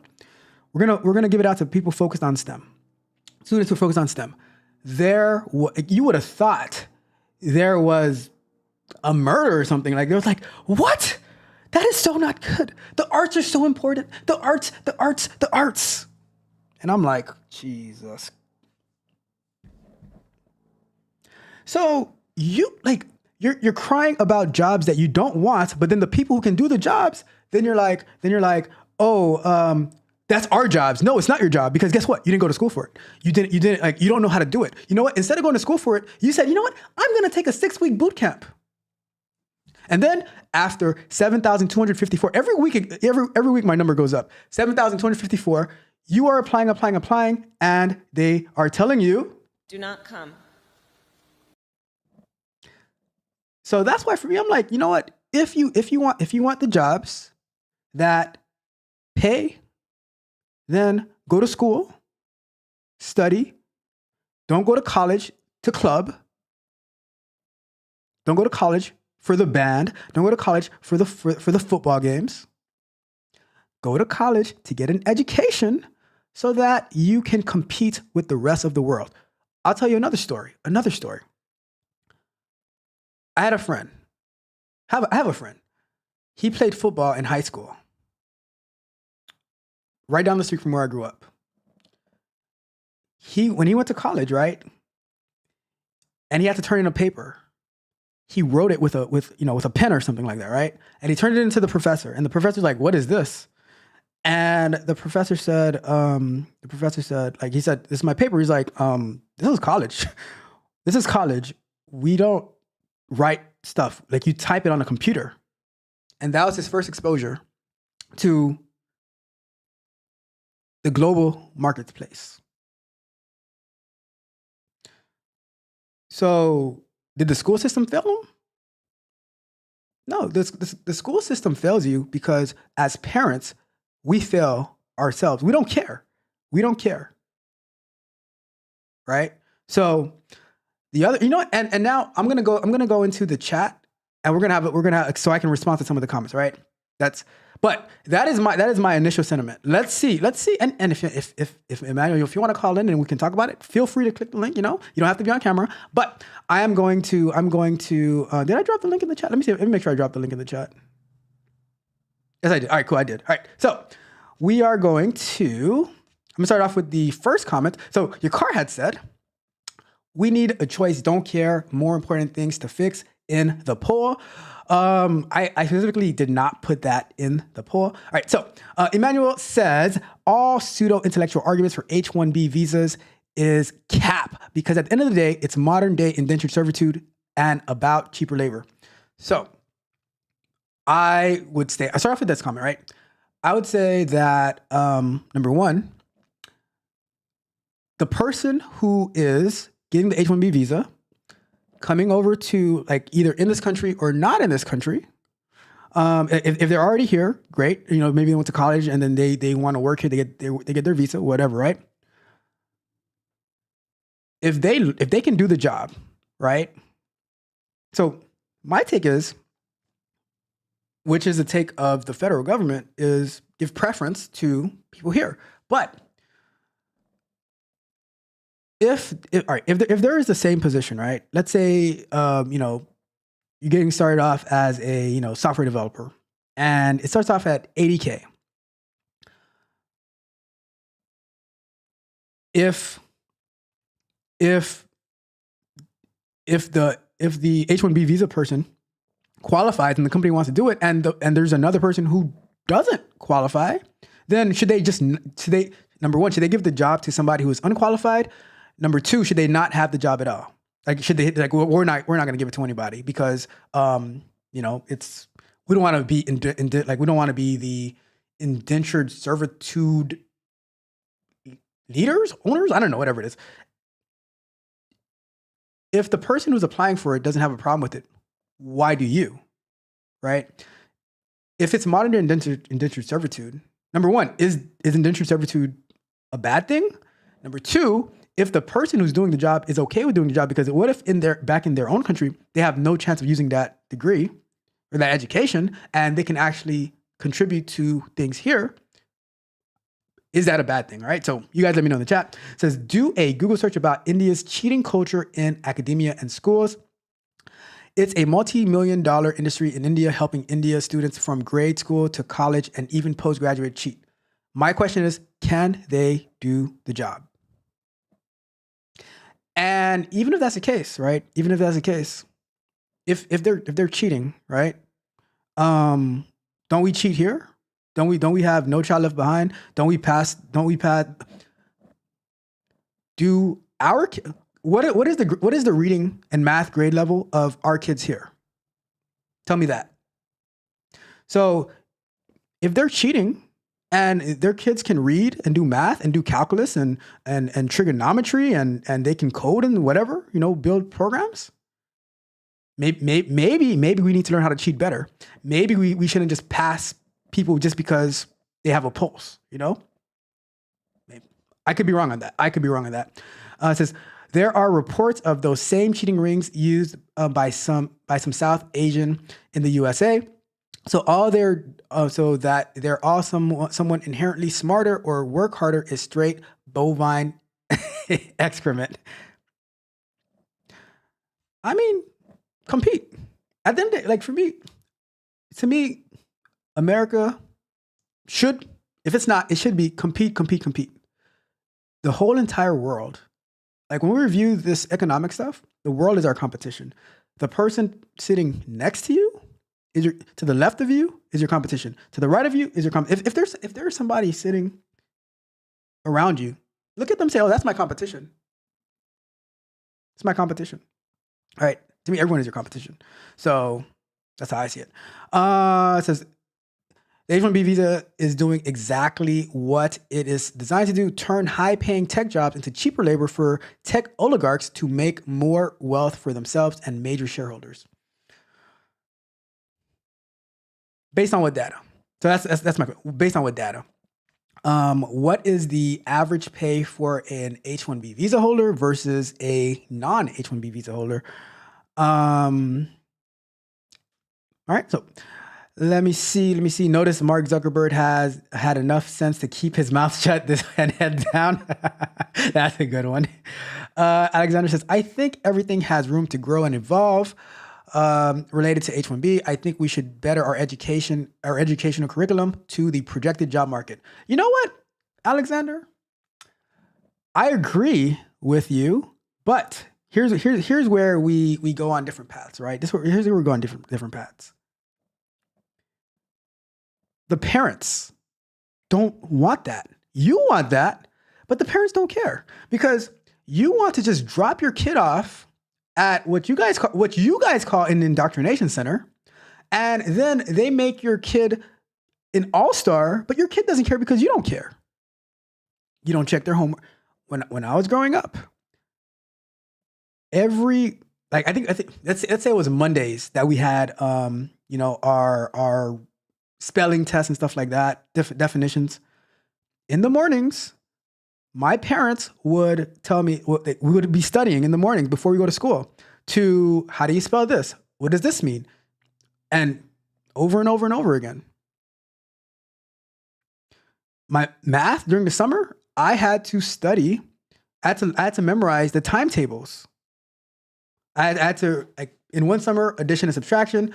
Another summer, multiplication and division. I used to go to summer school, in elementary school. I used to go to summer school every single summer until summer school only became for those who failed, right? Yep.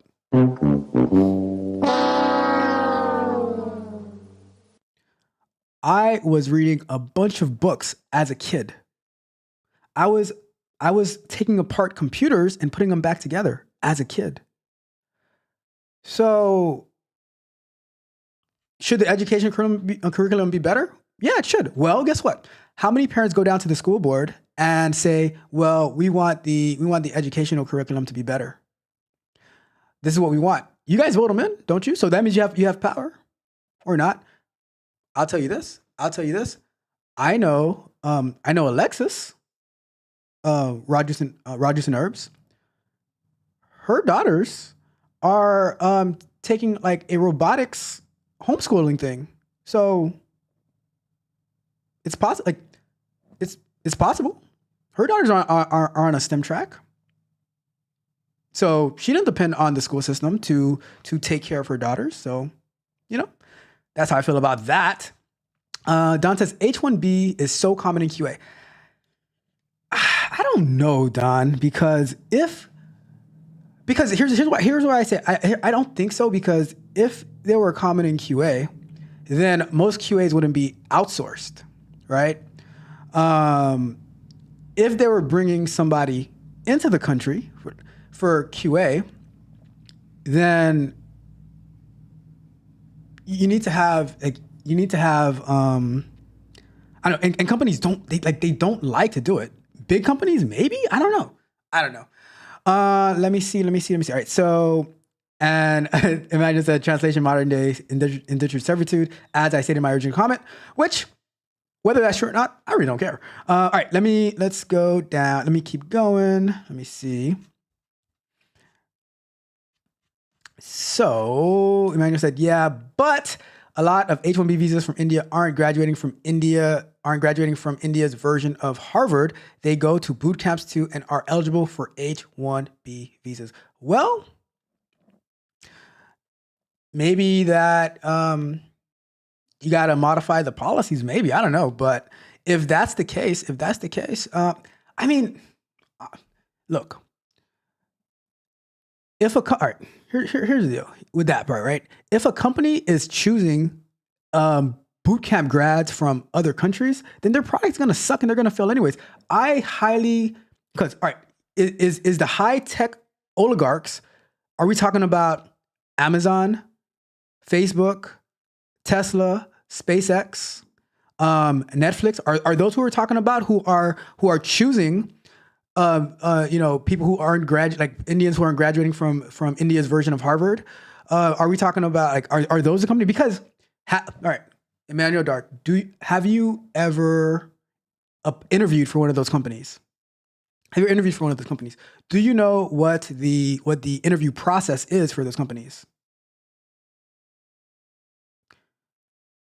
My guy, the test lead, he interviewed for a QA role. SDET role at Amazon. He made a video about it the other day, right? And it was a full day of interviews and algorithms and stuff like that. And he did well. But they said that there goes your car's friend. But they said that he could have had better code, right? So, and I personally think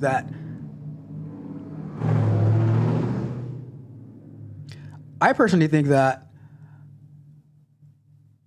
it's less headache to hire American.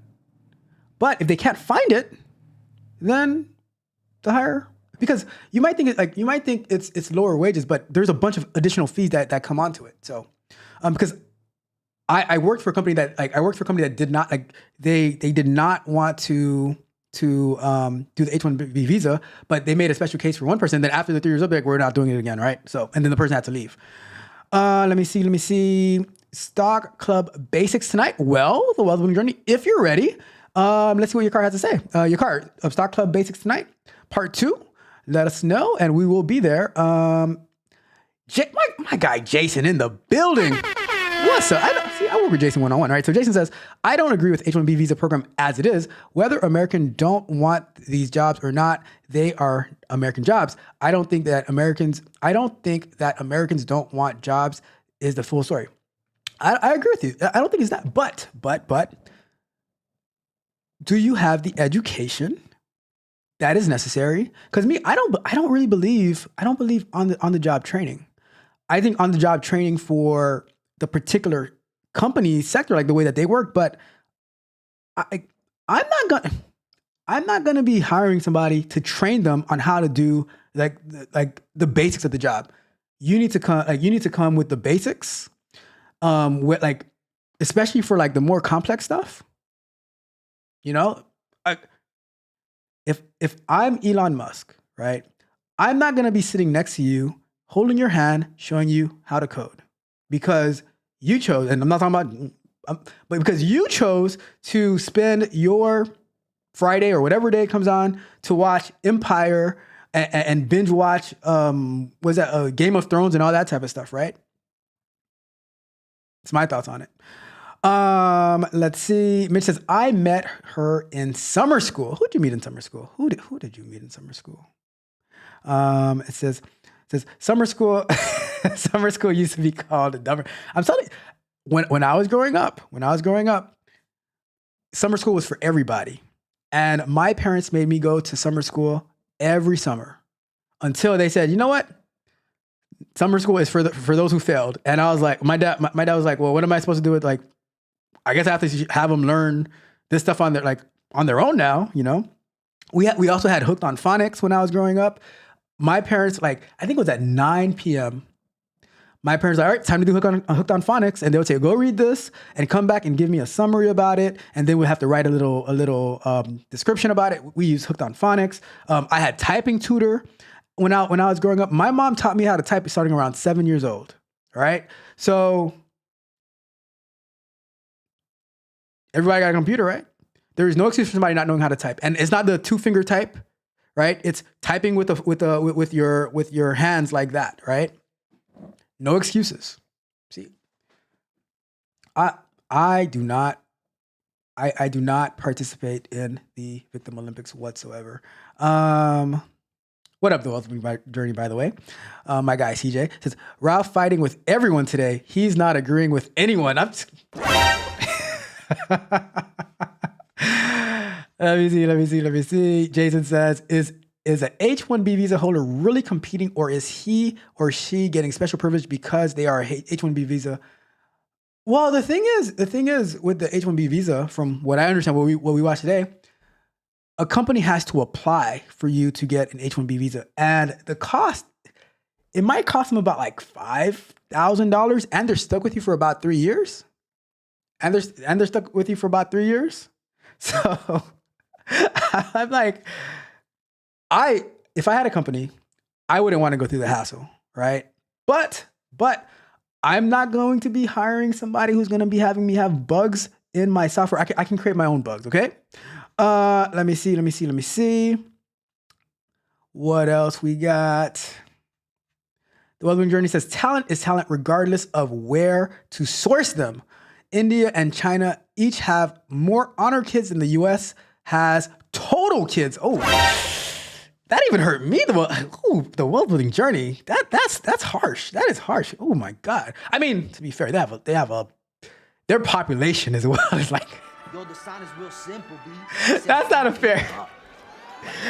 a fair comparison to World-Building Journey, because they have way more people than we have here. Let me see. The Wellbeing Journey also says, let's remember the U.S. used to be far more welcoming of legal immigrants than today, circa 1900s. That is true. And we got my guy Slimmy in the building. Hooked on Phonics worked for me. It did work for me. I'm just saying, it worked for me. Let me see. Let me save me. Your car is here. Somewhere. Your car is somewhere. But let me see. All right, we got Monica in the building. What's up, Monica? Says, I would like to know the business side, the real story. Feel like there's more to it that we, the public, don't know. 100%. I agree with you on that. But if I think about it from a business perspective, right? So I'm gonna put my business hat on, right?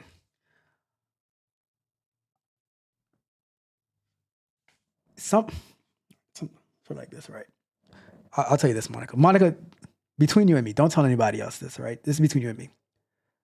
Sometimes I want to fire the people that I'm coaching so that they can get more into because I'm trying to train them on how to know how it works in the tech companies. How does QA work? How does software development work? How does agile work and stuff like that? And I'm like, man, I should fire you. I should fire you. So just knowing my small coaching group, right? And I get those feelings sometimes. Now imagine you're paying somebody $100,000 a year, right? And they're like, well, I don't like the company. You guys are mean, yada, yada, yada, yada. And you have somebody who's like, you know what? I will work double so I can have the opportunity in this country, because back home, I wouldn't be doing anything. I'm like, well, maybe I should take the guy maybe I should pay the guy the same thing for wanting to do the work versus the person who's complaining about not wanting to do the work. That's my thoughts. That's my thoughts. All right, you know what, Monica, you get one of these. I was gonna lie to you, but I had to tell the truth. I'm just being honest. Let me see what else Monica says. Monica says, I worked at PayPal for years in my career, and we as Americans were the minority in terms of whom was employed there. I was working in their Arizona location. Monica, I'm going to ask you to go back to when you were in college, when you were in high school, middle school, elementary school. And if you ever played the game Around the World, whether it was for spelling or it was for math, and when they would say like 5 times 4, right? And the answer is 20. Who were the people who were going around the room who were always ahead of answering those questions? Like who stayed winning, right? Like who traveled the room more, right? That's what I would circle it back to. And I would say that's probably why Americans would be the minority, because we as Americans, a lot of times we have different priorities than non-Americans. I'm sorry. I'm just being honest. I'm sorry. Oh my God. See, I gotta get out of here. I gotta get out of here, right? Because I'm just gonna get myself in trouble. Mike says, can't say what it was like in San Jose. I have no idea about San Jose. It says you're gonna need more than a hat. I just switched it to the orange hat. Somebody says facts. Says I was always wondering how that came to be like that. They were not top tier in tech in their jobs. Nice folks, the ones I work with. I don't know. It says say their names. Who you want to fire? 2025.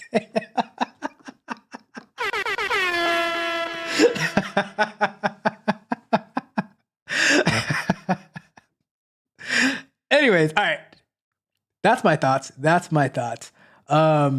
Honestly, I don't really care one way or the other. Go out there and compete. That's my message to you. Go out there and compete. And with that being said, it says likely some bribery going on. Possibly. I mean, we bribe and everything else, right? So, okay. All right. You know what? Wealth building journey. If there's bribery going on, why don't you participate in the bribery? Right? You guys remember that? You remember that scandal from it was those parents who were paying. It was those parents who were paying to get their kids to these Ivy League schools and stuff, even though they didn't earn it, right? Well, bribe for your kids. Advocate for your kids. Right? Advocate for your kids. Because guess what? The wealth building journey. Something that someone said the other day. I forgot who it was, right? But in those other countries, like let's say when you see in these colleges that you have people from India, China, whatever. Number one, their money is not the same as, like, the value of their dollar is different than the value of the US dollar. And they're paying international student fees.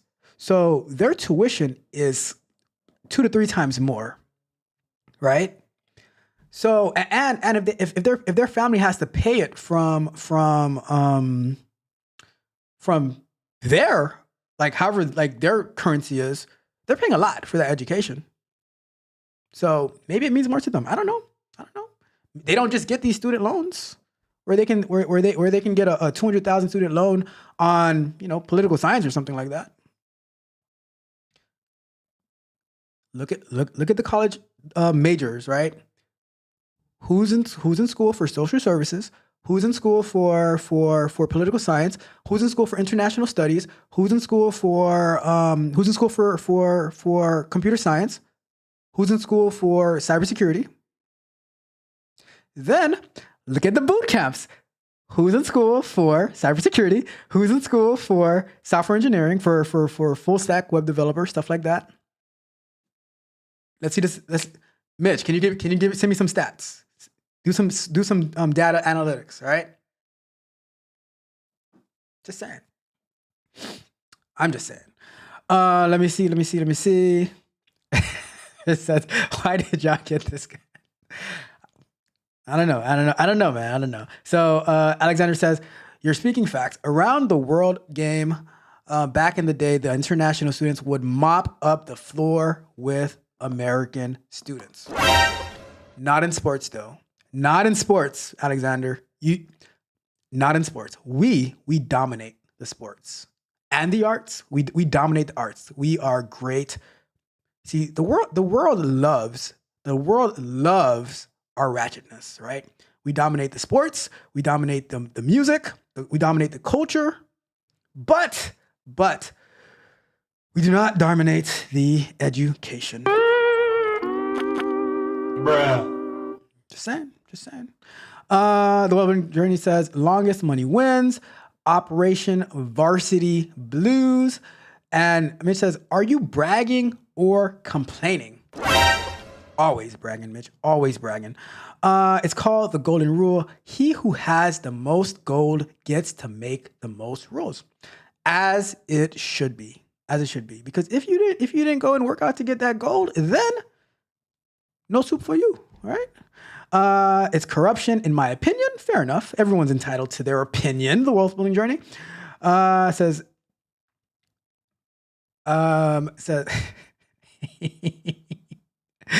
Mitch says, have you heard in business, whoever carries the least wins?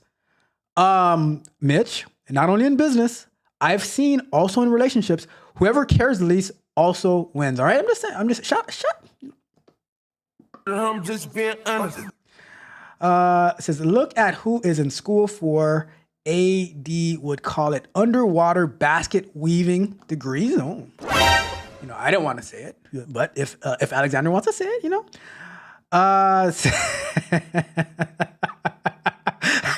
you see, before the Ultimate Journey said it, I already saw it, right? That's the same in relationships, basically everything else. Says, your people too, Mitch, your people too, dominate the Henny. Okay. I'm just saying, all right? Says, we seem to dominate all the stuff that does not make us long-term money. Our culture tricks it off instead of investing. I'm going to modify what you said, Alexander. Our culture,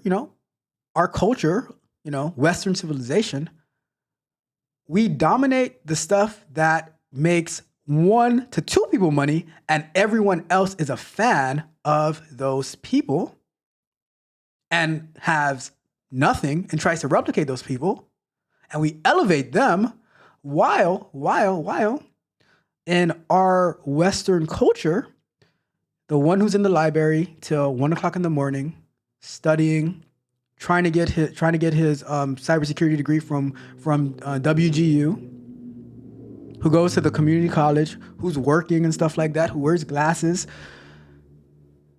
they make fun of him. We, Western culture, make fun of the smart ones, and we elevate those who make fun of the smart ones. So, but then we want to say, well, it's indentured servitude to foreign workers. Well, you know what? If they want to be indentured servitude and they're going to do the job, then so be it. But if you have the criteria and the drive to do it, then I'm for it. I'm with you, right? Let me see. Monica says, I did learn some things from them. They were all from India. They did make less, but it was because the visas cost company. Oh, look at that. That's what I said. But it was because of the visa costing company. They also came from well-to-do families in their countries. Just saying. I'm just saying. The light versus brown liquor debate. Oh, I see. I didn't even know there was a debate about that. I don't even get into that. It says, nothing is better than lemonade and one particular soda. I can't say the names to get trying to get a brand deal. Look, because Slimmy is here, put down the lemonade, put down the Arizona iced tea. Put Slimmy. Do not come. It's not good for you. It is not good for you. Okay. It says no free promo. Don't. And Don says don't glass shame. Just saying. I'm just saying. When I go back to growing up, who are the lames? Who are the lames? And who are the whatever the opposite of the lames, right? Who are the cool kids? And guess what? Guess what?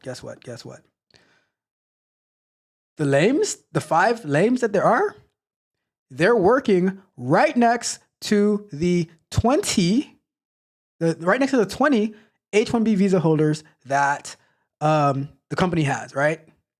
So take that for what it's worth. But with that being said, I had a great show hanging out with you guys. We're gonna be going live tomorrow. We're going to be working on DevOps. Monday, remember, large language models. We're going to continue with that. And then Thursday, ethical hacking. We have our live Q&A. On Tuesday, same old.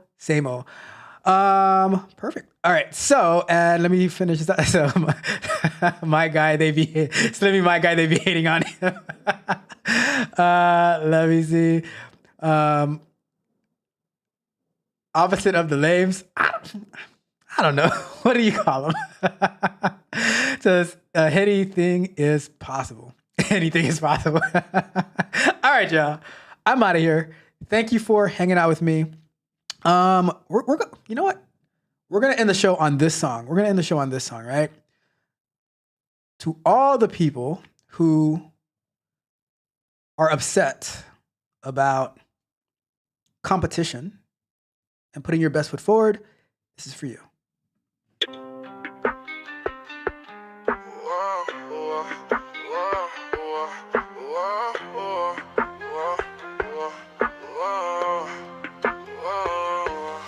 People yap about the dreams they chase, big plans on show in a noisy space, talking loud but moving slow, hollow words where actions go. Shut up and produce, get things done. No one cares about talk spun. Prove your worth or walk away. It's about the work you lay. Empty promises fill the air. Procrastination everywhere. Stop the act, just make the move. Whoa. Show your grind, let talent groove. Whoa. Shut up and produce, get things done. No one cares about talk spun. Prove your worth or walk away. It's about the work you lay. Enough of words, let's see the deeds. Don't just plant but sow the seeds. Show the grit beneath your skin. Let the real work begin. Shut up and produce, get things done. No one cares about talk spun. Prove your worth or walk away. It's about the work you lay.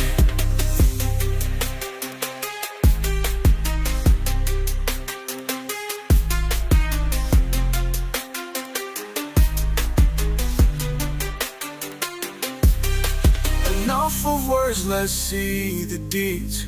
Don't just plant but sow the seeds. Show the grit beneath your skin. Let the real work begin. Shut up and produce, get things done. No one cares about talk spun. Prove your worth or walk away. It's about the work you lay.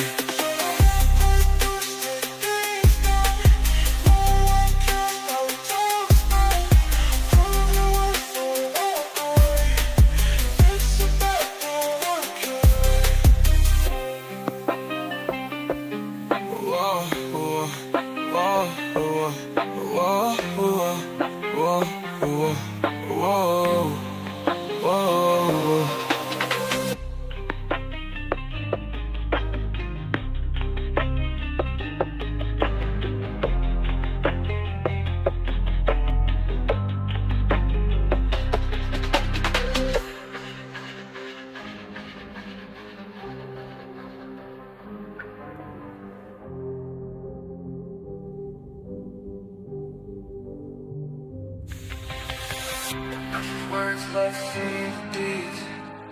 Just plant and sow the seeds. Show the grit beneath your skin. Let the real work begin. Shut up and produce, get things done. No one cares about talk spun. Prove your worth or walk away. It's about the work you lay.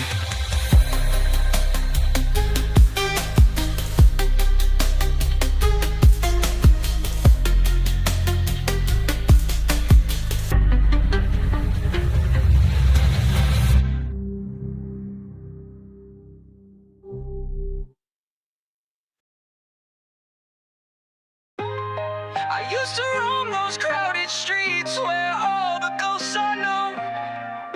But I'm a torch to every bridge, ain't scared to let them go. I got my past in the rear view mirror. All the voices couldn't be any clearer. They say don't burn bridges, don't you dare.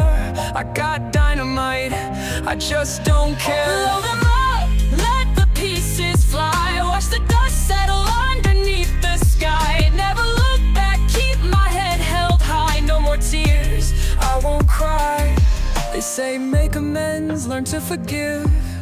I know what it takes to truly live. Cut the ties and watch me thrive. This is my life, I won't just survive. Blow them up, let the pieces fly. Watch the dust settle underneath the sky. Never look back, keep my head held high. No more tears, I won't cry. They say that time can heal the wounds, but I'm not one to wait. Patience lost in the inferno, burning past debate. Each step away, another layer peeling off my skin. Emerging from the ashes, ready to begin. Memories like shadows, they fade away. Couldn't weigh me down on my brightest day. Goodbye to the old, I'm breaking free. No regrets, this is the new me. Blow them up, let the pieces fly. Watch the dust settle underneath the sky. Never look back, keep my head held high. No more tears, I won't cry.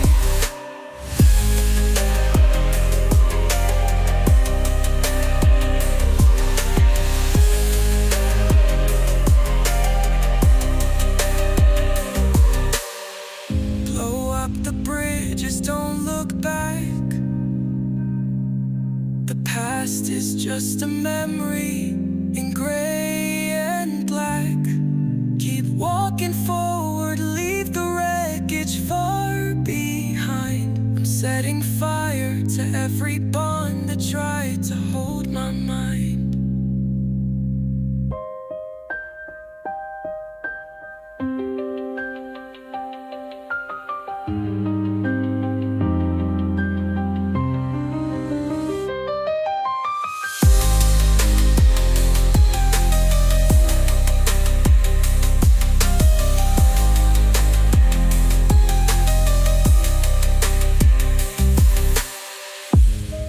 Bridges, don't look back.